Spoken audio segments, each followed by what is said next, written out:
Slay actress na si Isabel Ortega, inaming na pag-uusapan na nila ni mga batang real star Miguel Tan Felix ang kasal.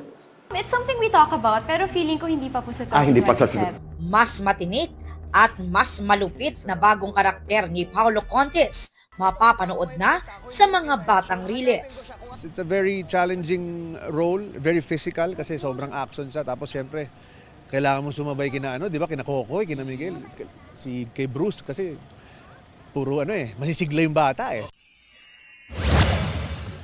Sixto Dantes, isinama ng kanyang daddy Ding Dong sa taping ng Amazing Earth. Mahilig siya sa animals. Lahat ng anything about animals, sobrang interesado siya, tuwang-tuwa siya.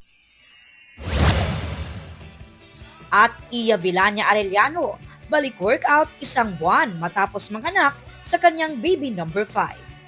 Aubrey Carampel nagbabalita para sa GMA Integrated News. Huwag magpahuli sa mga balitang dapat niyong malaman. Mag-subscribe na sa GMA Integrated News sa YouTube.